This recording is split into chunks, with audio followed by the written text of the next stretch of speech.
bro. You have an hour. Tomato paste and chill powder, medium salsa. Oh shit. All right. Anyway, yo. Oh fuck. Yo, what's up, YouTube? It's the one and only Legend of Winning, aka Low. We back with another episode of the AyoPodcast. A couple of things has transpired since the last episode. Obviously, the NBA lottery, everything went down with the draft selection, so we got to talk about that. NBA playoffs are still going on strong. Boston Celtics had a massive upset, and as we're recording this right now, the Boston Celtics are going up against the Cleveland Cavaliers with LeBron 4 fouls and so on and so forth. We'll touch on that. Golden State Warriors swept their way all the way to the NBA Finals. We'll touch on that as well, and I saw some couple of quick topics that we'll touch on that I kept getting in my on my DMs in my Twitter mentions and stuff like that. But before we get into everything, yo, let me swing it over to my two co-hosts. Say what's up, Adrian, yo. Say what's up, bro. Yeah, man, let the more important co-host talk first real quick. Yo, Waff. Yo, no. You said more important, so I gotta say to Waff. Yo, Waff, say what's up, bro. Yo, man. Go ahead. Let the least important co-host go ahead first. Man. Oh my god, y'all are bugging, yo. Y'all both bugging. Yo, somebody just say what's up, bro. Say what's up to the people, yo. What's up, bro? Yo, Adrian, say what's up, yeah, bro. He's the least important, but he has nothing to say. Yo, I lost the pop filter on my rented microphone. I gave that shit back today, and he just said, we don't want that shit anyway. I was like, yo, that's what's up, man. I appreciate it, bro. Life is good. I legit thought like 2 days ago that my life was over, so. True. Damn. That sounds like a story for another podcast. It does. Nobody doesn't know about that, right? You didn't put that on your Snapchat, did you? Nah, no one knows, yeah. Oh, okay, I bet. We'll keep it hush hush. It's some exclusive AyoPodcast talk. We'll just keep it down low. Hit me up on Twitter, Waffleman60 if you want to know. Send me the PayPal. I'll get you the information, bro. Yo, all the links are always in the description to everybody's channels and Twitter. Hit that man Waffle up, and for easy 3 months payment of $9.99, he might tell you the secret that agent has that he not trying to tell nobody. But yo, let's get into these topics real quick. No? What'd you say? I said I'm just trying to save the story, bro. That's a life-changing story right there, man. Yeah, that is a life-changing story. Like GT in real life, man. Jesus Christ. First, we'll start off with the lottery real quick in the NBA draft. And for people out there who are unaware, as we recording it on the 23rd, the NBA draft is a month away, if I'm not mistaken, on the 22nd of June. And obviously a lot of things are transpiring. From with the NBA lottery, the ping pong balls fell in the favor of the Boston Celtics at number 1, Los Angeles Lakers at 2. Philadelphia 76ers end up getting the 3rd spot because they switched with the Sacramento Kings. They got the right to swap their picks.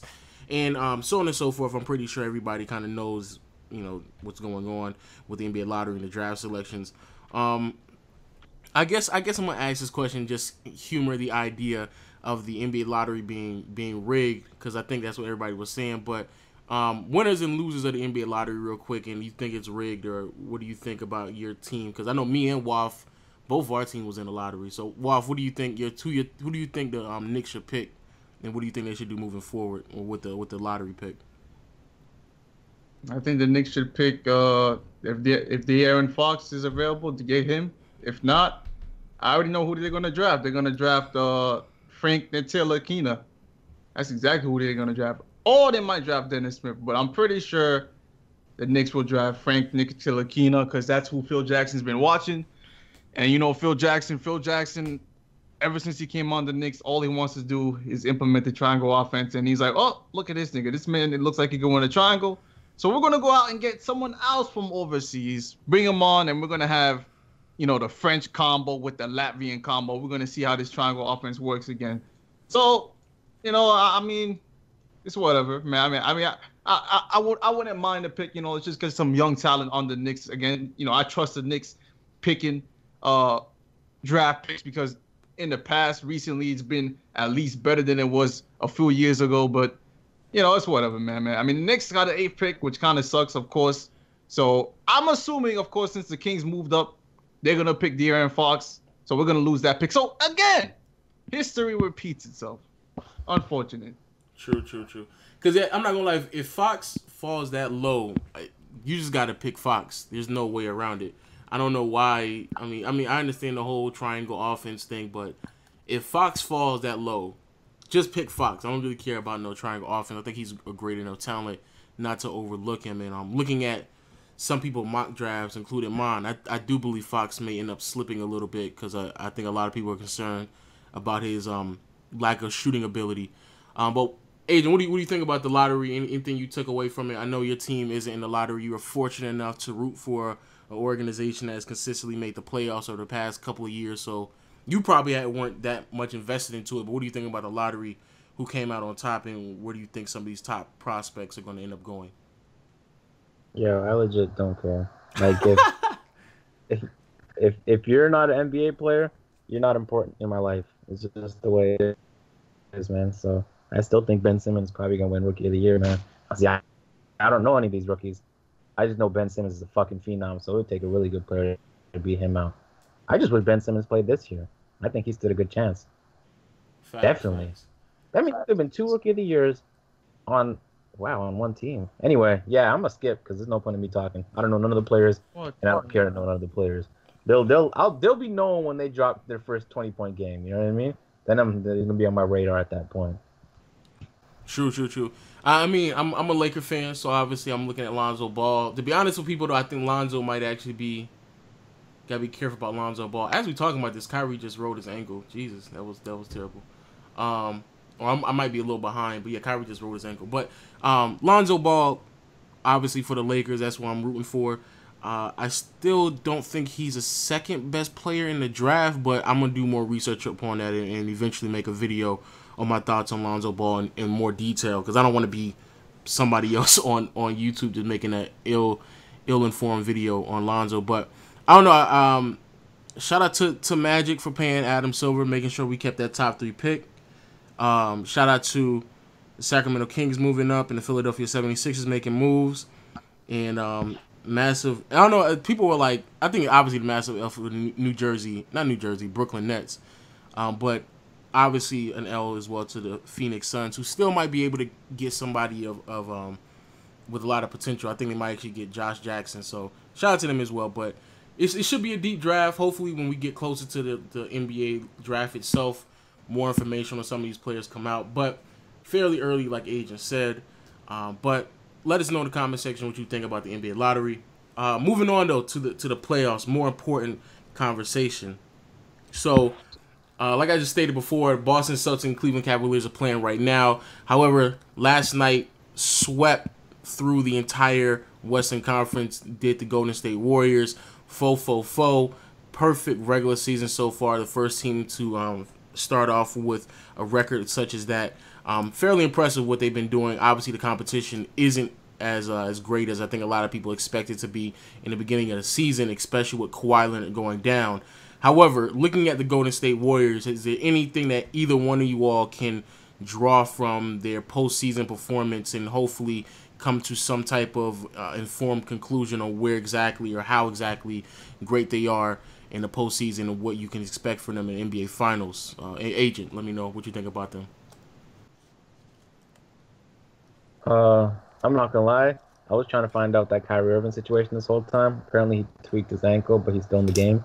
Because in my mind, if Kyrie goes down, if Kyrie go down, that's it. That's it. The low key, that's it. He's in the game. So I was just making sure.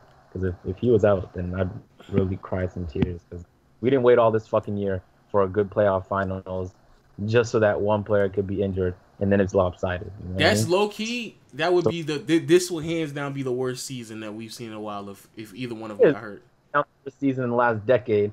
I'm hoping it's not the worst playoffs in the last decade. So it's gone pretty bad, but we'll see. Unless you're a Golden State Warrior fan, in that case, it's probably the best thing you've ever seen in your life. You know what I mean? But just in terms of competition. So what was the question before I started to worry about your thoughts on the Warriors about where exactly they stand and how great do you think they are? They were going to win. I think the only thing is I was just reading up on Coach Kerr. Apparently he's in a ton of pain.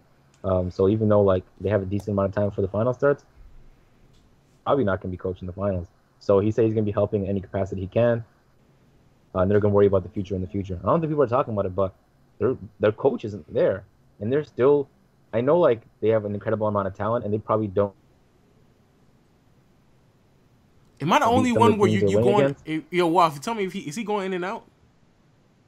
Yeah, I thought it was me. No, you going in and out. Jesus Christ, your connection is terrible. Oh yeah. I told you, man, on my laptop. Yeah, your connection. Is it better now? Is it better? Potato, tomato, tomato. I don't know. When you start talking, if you start going in and out, I don't know. But from what I gathered, it seems as if you're saying like Steve Kerr is out and they're still able to garnish enough wins, which I agree. Obviously, yeah, they've been able to find ways to win even without Steve Kerr, which is fairly impressive.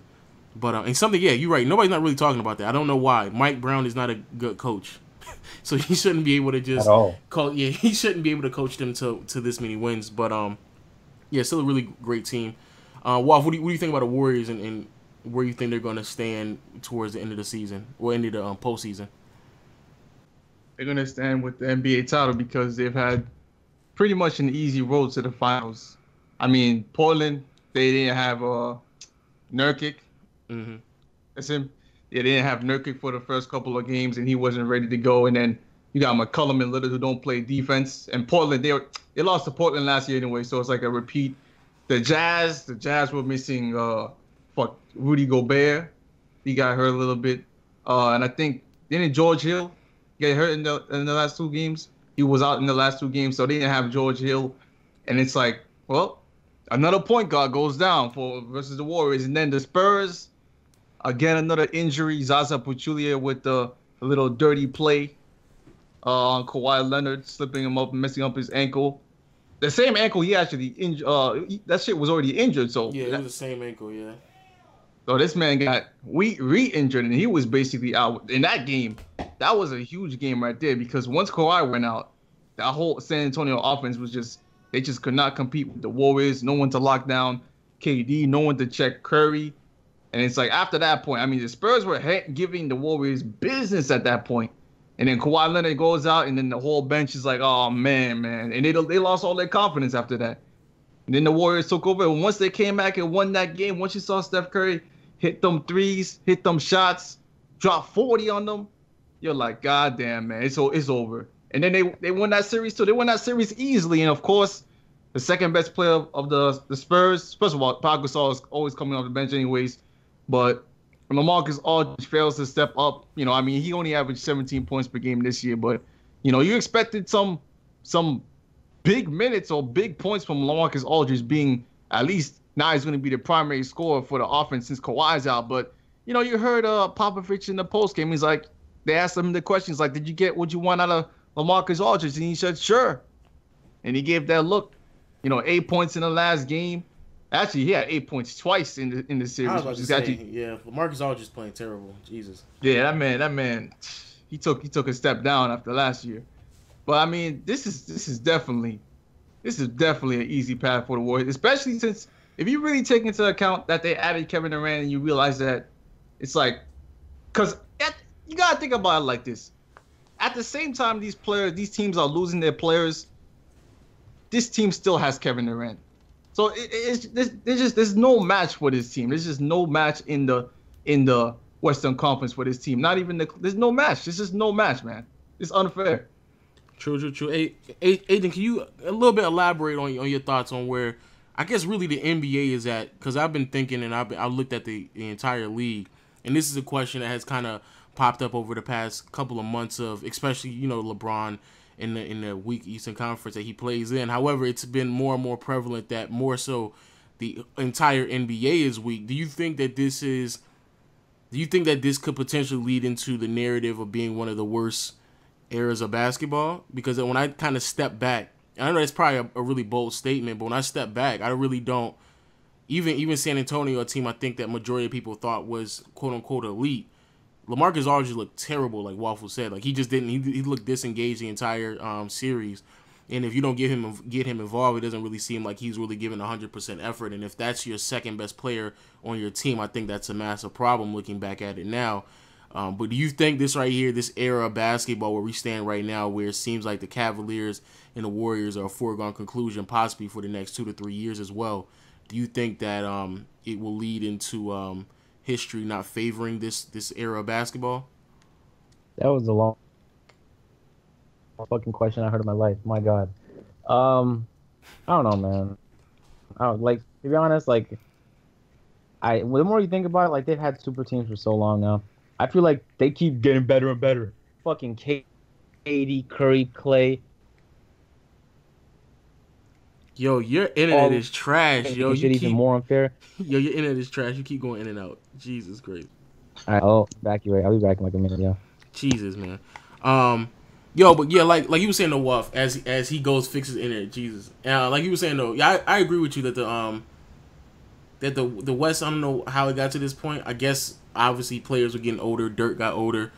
Kobe got older. So those teams obviously were going to deteriorate. The Spurs aren't the same without Tim Duncan.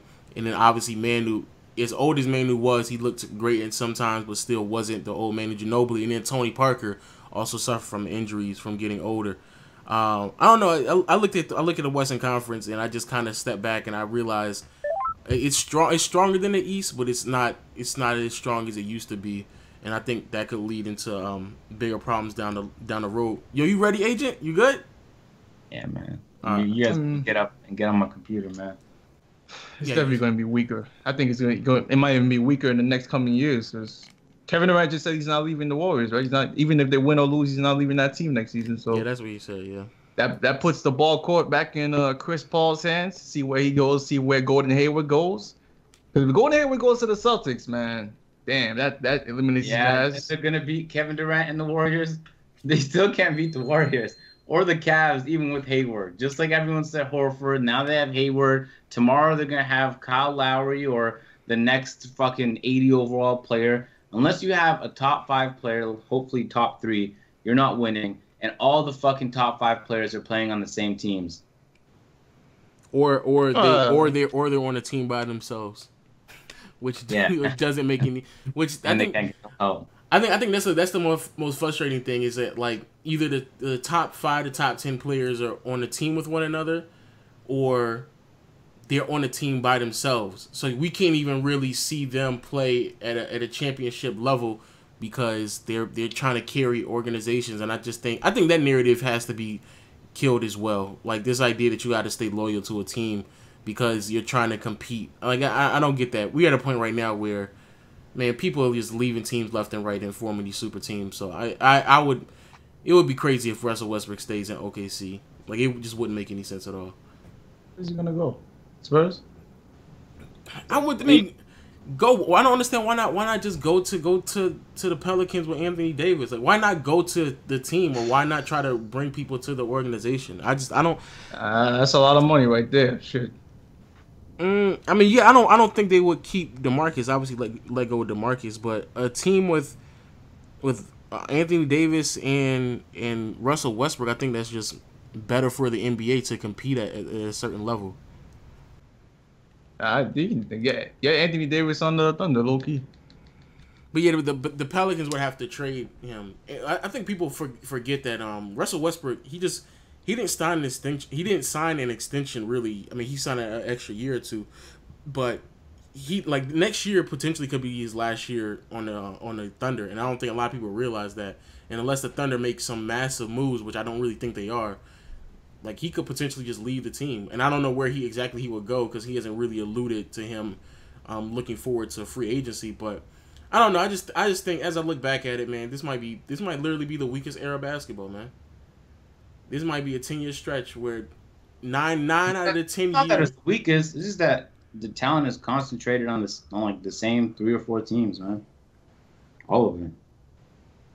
So there's a lot of great players. Like, in the 2010s, there's a ton of amazing athletes. They're just all stacked up on the same team. Like in the past, like if you see, like they were a little bit more spaced out. You know, you had the KGs chilling by themselves. You had the Gilbert Arenas just trying to hit game winners, stay alive by themselves. You had the Iversons doing that, and the Mellos. But I don't know, man. I haven't seen this amount of talent concentrated on such a finite amount of teams. And the only way to beat that is to make your own, man. So Chris Paul knows that. If he really wants a ring, he's gonna have to do that. He knows that as well. And it definitely is not happening with the Clippers no more. Definitely not happening with the Clippers. We cut that out right now. Immediately, because the management is atrocious down there. Atrocious. I don't know. The reason why I say it's the worst is because I mean, obviously every era has great ball players, and I think a lot of the ball players in today's NBA, their numbers are kind of, I don't want to say embellished or boosted, but obviously the style of play in today's NBA obviously benefits ball handlers and people who can space the floor. And so I don't necessarily like to look at numbers because, I mean, again, every era has great players, but I mean, I just stop and look, and it's like, yo, like LeBron literally might go to the finals 9 times in 10 years. Like, that's crazy. Like, that doesn't make any sense at all. And then the one team that was supposed to be competing with the Golden State Warriors in the West, like, we're gonna look back and like realize that, oh, Kevin Durant went to that team, and then they ran off another 4 or 5 year stretch where they kept going to the finals. We might go back and look at this 10-year span and look at the Warriors and the Cavs going to the finals 6-7 years in a row. That's crazy to me. And it's the same teams. That's the reason why I think it might be deemed as the weakest conference, man. And I don't know. To me, that's just crazy as hell. That don't make no sense. It just don't make no sense. But moving on to this Cavs game, Kyrie's looking fantastic. I don't know if y'all watching this game or not, but yeah. Yep. Kyrie is really cooking right now. Looking like low-key looking like when Shaq had to sit out a couple of games early 2000 Lakers and Kobe had to come alive. That's what Kyrie looking like right now, even with the tweaked ankle. And that boy Kyrie shaking and baking, finishing around the lane. But before we get into that, what do you think about the Celtics? Because it seems like they're probably going to lose. So what should the Celtics do moving forward? Because I think that's a hot topic that I think a lot of people have some perspective on or trying to have some thoughts on moving forward. Because it's crazy. Without Isaiah Thomas, they've been able to compete better than with Isaiah Thomas. So what do you think about the Celtics and where they're going to move after they lose in 5? Because they're still going to fucking lose. They don't really matter. I just think they need to cash in as much as possible to get a superstar. You don't win without a superstar. Isaiah Thomas is good, but he's not a superstar. A superstar is like a top 5 player. He's not that. And defensively, a liability on a championship team, unless you're laced with good defenders around him, there's no way that's going to work. So, I don't know, man. They have a lot of options. It's not like they don't. Like, through all the assets they have, they can make a lot of shit happen. It really depends which way they want to go. I know during the general manager, Danny Ainge, he was talking about how he wanted to let the LeBron era pass because he didn't want to compete with LeBron and the Warriors because how are you going to win a series against this team? That'd be crazy. But you don't have all day, man. You got all these picks, and they're valuable now. Once you choose the player, they're not going to be as valuable because it's not going to fit in everyone's offense. So it makes sense to trade some picks before. And they've been waiting for a while, man. They haven't really taken a shot yet. I mean, everyone's saying Jimmy Butler for a while, Paul George for a while, but we'll see. Paul George put out a tweet with some googly eyes or some shit, eyeing maybe a Celtics trade. Portland said they're interested in me. There's a lot of moves gonna happen. I think the Celtics, the management is good though. I think we could agree on that. So I don't think we gotta worry they're gonna make a bad mistake like the fucking Kings or the Nets, where they cash in but they make themselves vulnerable in the future, and they're still not a good team. So they'll be all right, man. Literally anything they do is almost going to be a W. Like, they got to really try to fuck up what they got going on right now. Set up pretty well. But if you had to pick a side, do you think they should just kind of like let it be and rebuild, or just make as many moves as possible and kind of cash in? They have good pieces. They just need to continue to build around those pieces. Like, I don't even know if they need to trade Isaiah Thomas, but if they can find a team that can work around his shortfalls and take advantage of all the shit he has going on for himself offensively, which is very possible. If you take Jimmy Butler or Paul George, those are phenomenal two-way players. And that's going to help out a ton when it comes defensively. And, I mean, you need a closer. So, in my opinion, I'd rather go for Jimmy Butler. I think he has 4 years after this year on his contract. And, like, the salary is, like, pretty reasonable for a player like Jimmy Butler. But we'll see. I know Chicago's going to be asking for the world. And they have been so far. True. They'll be out. Yo, Yo, Waff, what do you think? What do you think they should do? Because I'm not gonna lie before you go in. Like, is Gordon Hayward? Is that the answer? like honestly, I don't know. That's what I'm saying. Like people are saying Gordon Hayward, and I think Gordon Hayward is a really he's a really good player. Like he really is. I would borderline say great, but I think if Gordon Hayward is your answer, Jesus man, like that's not good enough. But where do you think the Celtics should go? If you think they should rebuild, or should they just go after LeBron and try to compete in the Eastern Conference? I mean, it doesn't even make sense to go after LeBron. They got a first round pick, but I like I said, I'm not sure how they're gonna. I mean, they could get a trade done for Butler. I don't know about Paul. I think Paul George is on his way out to LA, and Butler. I mean, Butler could come, but I'm not sure if a deal's gonna be getting done for that. So I'm like, they got the first round pick this year, so they might as well take it. They might as well. They got a first round pick next year from Brooklyn, so I mean. They're in a rebuilding stage. They got the perfect rebuilding stage right now. The Nets are not going to win any games next year either. They're not going to win any games next year. So they're going to get another good round pick. And then the year after that, they got the LA Clippers pick. And they're still going to have a pick. So it's like, if you got all this stuff building up, you might as well just trade Isaiah Thomas. Now get something back for him. Get some young pieces or some young picks as well. And do a nice rebuild. They could, and then by the time their players are up to age, LeBron's probably going to be at the tail end of his career. Because LeBron's going to be playing the league for at least 3 more years, I'm assuming. So usually it takes like a good amount of these rookies to get like 3-4 years in the league. Once they get three years in the league, then they start to develop a lot better. Like we've already seen that shit happen. Anthony Davis. Give him 2-3 years, 4 years down the line, you're going to see what happens to Porzingis and Karl-Anthony Towns. Some niggas going to be running the league. So Celtics got an opportunity right now if they get Fultz or, even if they get Lonzo Ball 3-4 years down the line and even the next pick 3-4 years down the line, they could have a nice team. Not this bullshit with Al Horford. Niggas garbage.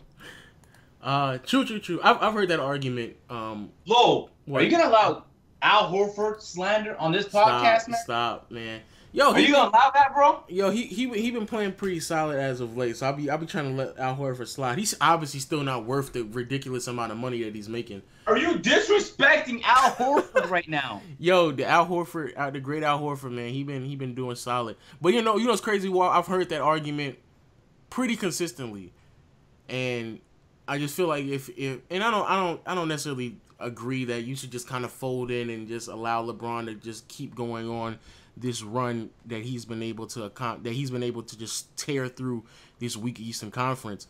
But there's a very valid argument there because at this point you're trying to gather up enough assets within the next year or two to trying to garnish enough talent around the team to compete with LeBron, whereas you can take your time and then 4 or 5 years down the line when LeBron is obviously much older in advance and he's probably he definitely won't be as dominant as he is right now.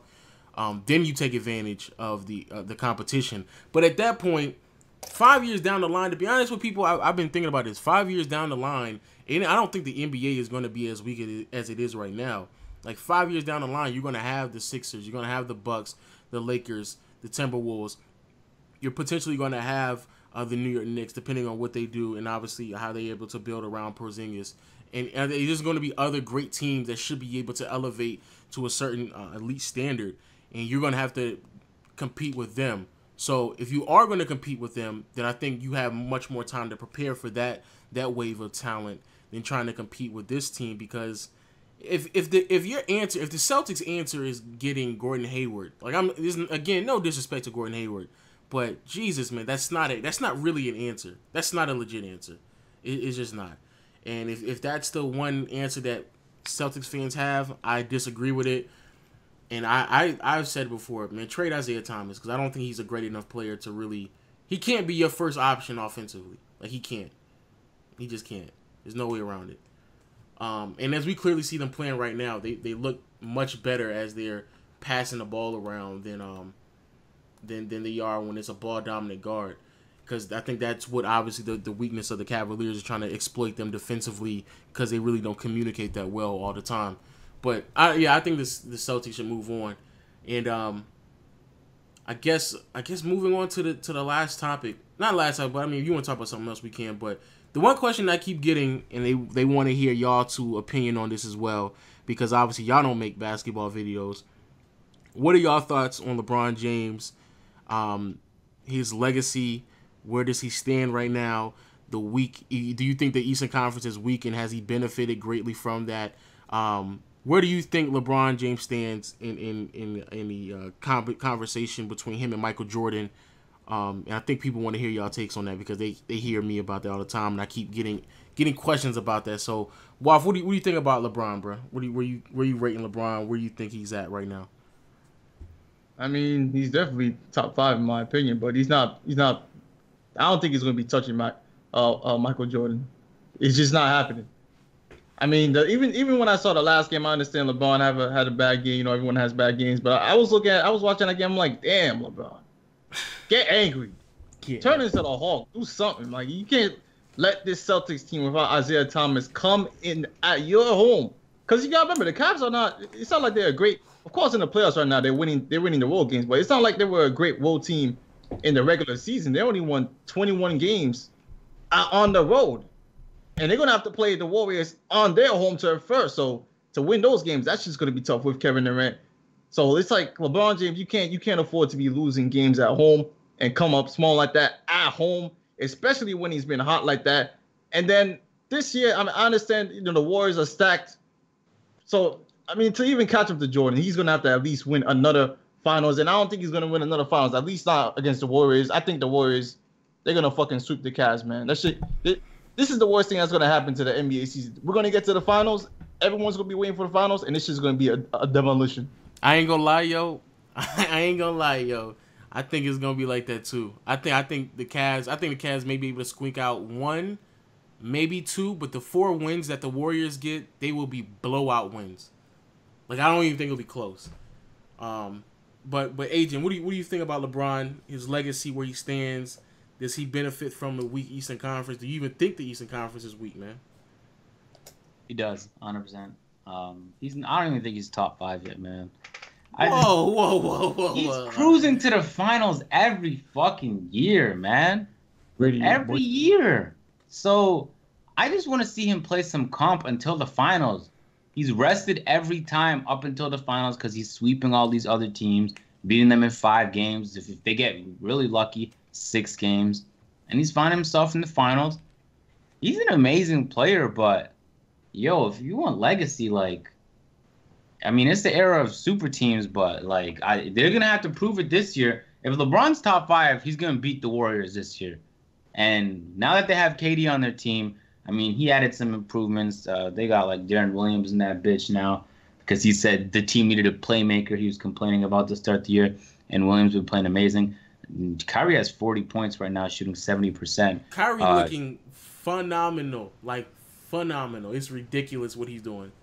We'll see this year, man. He can prove it to us this year. If he wins against the Warriors this year, after the crazy season they had and the massive improvements they made, then you could start making a case, man. I know some people are already saying like he's getting really close to Jordan, but I don't see that, man. At least not yet. We'll see. He needs to get at least one more ring before we start talking about that. Do you think? So you have him top 10. Obviously, he's obviously a top 10. Yeah. Okay. Because that's a bit. As I was about to say, Jesus. Well, I didn't hear this from you all. Do you think the Eastern Conference is weak? Like, since in not necessarily just this year, but throughout his entire career, do you think the Eastern Conference has been weak, and you think he's benefited from playing in a weak Eastern Conference at any stage of his career? I mean, as it fucking progressed, it eventually got weaker and weaker. I mean, at least in the past, we had the Bulls a little bit with D Rose and Joakim Noah in them, and then we had the Paul George Pacers, which gave a lot of teams, especially that year when the Knicks were in the playoffs with the Pacers and the Knicks. That shit was a tough battle, and then either one of those teams, they were giving the Cavs problems in the regular season, so that shit would have been a crazy series to watch, and it was a crazy series. The Pacers, almost, they had some tough games definitely there, but after the Pacers went out, after that, it's like there was like no competition. It's like everything died down. The Celtics died down. They traded their assets to Brooklyn, which Brooklyn is just terrible. So the whole Eastern Conference just flat out terrible management as well. So you gotta blame that to them. But yeah, it's definitely been a lot easier throughout the past coming years. That's a fact though. I don't know. It's weird to me how like people out of the blue, especially like I don't know, like obviously people on Twitter, they get their information from other people who tweet things, and Nick Wright is like rewriting history right now with the Eastern Conference, which is just amazing to me. But like it's amazing because you could just literally just Google search weak Eastern Conference, weak NBA Eastern Conference, and you could find articles that people were writing like 10 years ago about how the Eastern Conference is weak. And I don't understand how this narrative has immediately just shifted in some people's mind that the Eastern Conference isn't weak, and it hasn't been weak for multiple years. Like Waffle said, you got your teams here and there. I mean, there had to be some type of competition at some point in the Eastern Conference. But even those teams, they fell off after a few years. I think maybe Orlando and the Boston Celtics were the only team that really was able to sustain some level of excellence for an extended period of time through LeBron's career. But outside of that, man, the Detroit Pistons early in LeBron's career, they got older when he beat them. Even the Boston Celtics got much older by the time he beat them. The Bulls, they were good for like, 1 or 2 years, and they fell off, obviously, because Derrick Rose got injured. Paul George broke his leg, so then that Indiana Pacers team wasn't the same after 2 or 3 years. I don't know. The Eastern Conference is weak. It's not really a hot take for as long as I've been following basketball for like the past like 10 to 15 years. It's been a fact. Like it's just been a very well-known fact that the Eastern Conference has been weak, and it was weak before LeBron entered the NBA. So I don't even understand where this is coming from, but I heard Waff, you said they were gonna, you think it's leaning to sweeping Agent. Early predictions, man. Because I mean, at this point, we kind of know who's gonna. By the time we get back on the podcast next week, more likely we'll be already looking at the finals. So, who do you have predictions to win the finals out of Cavs and Warriors right now? Well, remember when Waff said Cavs in 7 to start the playoffs? What a guy! What a guy! I was joking, nigga. Not for sure, man. Of course you were joking. Yeah. Listen, I bet money Warriors with the Cavs, bro. I think everybody would bet money. Whoa, real quick. To start the playoffs, I made a $50 bet, and I said, Crispy Waffle, y'all think the Cavs are going to win. I want you to put all these facts they try and put out. Oh, they can talk all they want, but I said I want you to put $50 on the fact that the Cavs are going to beat the Warriors. Waffle's too much of a bitch to do it. Crispy agreed. We said as long as the top 8 players in the team, and we listed those players, don't get injured and everybody's healthy, $50 on whoever wins the series. And I picked the Warriors easily because I think this isn't even going to be close. If they didn't have Kevin Durant, you can make a case it might be close. Warriors might win in 6 or 7. They have Kevin Durant. The only thing holding them back is the fact that they don't have their coach right now. And even without their coach, they're so fucking talented and they have so much chemistry between each other that they're still balling. So that's Waffle flip-flopping. I had Warriors in 6 or 7 to start the playoffs, but I think I'm going to go with 5. In fact, I'm going to go with 5 or 6 because you never know when LeBron might turn up, right? Yeah, but I go with Warriors in 5 or 6, but I don't think there's a chance the Cavs win. I mean, there's always a chance. I just don't think it's going to happen. We'll see. I mean, I hope it's interesting in this Game 7. Like, I don't care. None of them are my team. I don't care who wins. I just think that this is going to happen. But I hope it goes to Game 7 and it's like a crazy game winner, like Ray Allen in Game 6 versus Spurs. Like, I hope it's something crazy because there's a lot of making up to do. This has been a pretty boring season, man. Facto. Yo, Wolf, you wanna reiterate or elaborate on anything that you want to say about this finals matchup? Wow. He got exposed. How they get exposed, sir? Because you bet on the Cavs. You had all that talk. I did not bet. Did I put money up? LeBron. It's LeBron in the playoffs. And then now that you see the Warriors blowing teams out. Oh, stop it. I'm just telling you how you flip-flop. I can go back and find the Skype message. I'm just saying how it is, man. You can bring up the Skype message all you need, nigga. And I could all the arguments you had for why the Cavs were better than the Warriors. What changed? Ain't nothing changed, nigga. Then how did your opinion change? You had you was a fact to you that the Cavs were gonna win. I was joking, bro. Oh, I forgot you were joking. I was joking, B. Yeah, he was just joking, man. Okay. Come on. Yo, pit no, myself I'm against saying Kevin that Durant. shit, yo. Every time I get caught saying some dumb shit, it's a joke, y'all, man. I was just playing, man. Yeah, you know how it is. So, well, anything you want to specifically say on the You anything just said else it, on man. the finals? Because I know I agree. I'm actually more so with Waff. I think them games not even gonna be close. Like I think it might be in 5, and I wouldn't be surprised if they end up getting swept. Because that's how dominant I think this Golden State Warriors team is. I just think that the team is ridiculous, and furthermore, it's weird because Curry's been playing great in the postseason, and nobody's not even really like noticing it, which is kind of odd to me. Like when Curry dropped 40 points against the Spurs in the first game when they came back from a 20-point deficit, and nobody didn't talk about that. Obviously, Kawhi Leonard sprained his ankle. I think that was a hot topic at the moment, but man, 40 points in a playoff game. He did that. He's done that 5 times in his career.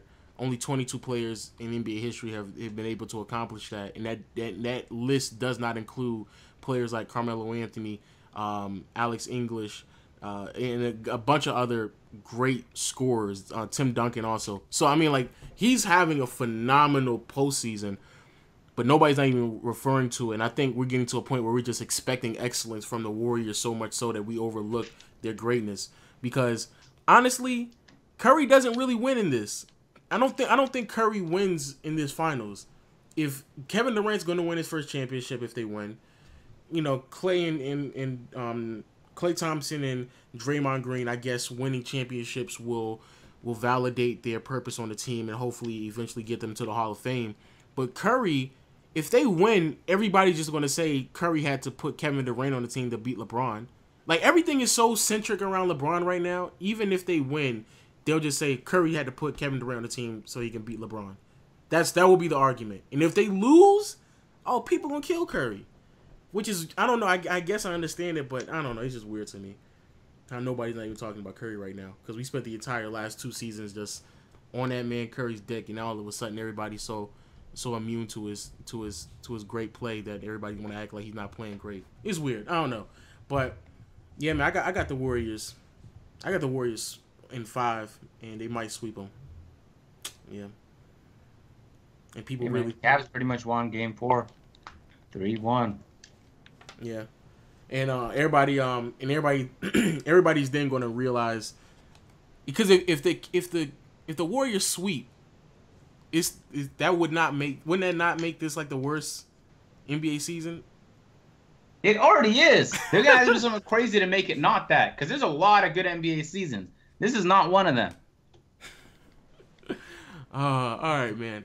We got anything else to talk about? A short podcast, man. About 45 minutes. Anything else to talk about? Yo. I got to get out of here, man. I'm going to get some, shout out to Jasmine. If everybody, I'm keeping all this stuff in the thing, right? Wish me luck, people. Wish me luck. Also, I'm gonna check my, fan out. Yo, listen, man, hit me up on Twitter. I got the FanDuel flavor, you know what I'm saying? But yeah, man, wish me luck, man. We're gonna see what's going on tonight, boy. You sound so ignorant. You sound so ignorant right now. You did say head before. Remember when I asked you if you said that? I ain't said that. I'm just joking around, bro. But yeah, man. Good podcast, good shit, bro. Good shit. You sound so ignorant. It makes no sense right now. You sound like a drunk. You sound like one of them drunk people on the gas station. Fucking looking for a lottery, looking for money for a lottery ticket. That's what you sound like right now, nigga. You bugging. Popping on pills, B. Okay, all right, yo, agent. Say your closing statement to the team. I mean to the podcast because apparently this nigga team. Waffle What's up, team? Waffle's wrong again, but apparently he was just joking. Of course he was. I'm always joking, bro. Oh yeah. So you're just a team. I wish I was going out with Jasmine tonight. I'm staying here home by myself. I can't stand this. And he hit 50K. Now he just wants head every day. Wow. Wow, Waffle. You changed, bro. You changed, man. Wow. Okay. All right. So we. Hey, anyway, put this nigga in a fucking backseat, nigga. Whoa, that's called racism right there, bro. Rosa Parks. Yo, I was thinking of Fresh Prince still. Anyway, Rosa Parks, man. Anyway, I don't know how we got to this point, but I'm gonna be editing all night, man. So wish me luck, guys. Yeah, I gotta get started. I'm gonna catch y'all later. Yeah. Yo, shout out to everybody in the podcast who watching the podcast. Like I said before, all the links are in the description. Catch us next week on the podcast. I'll make sure I upload this as soon as possible. And I'll see y'all later. Mwah. You're gay. That was gay as fuck, Waffle.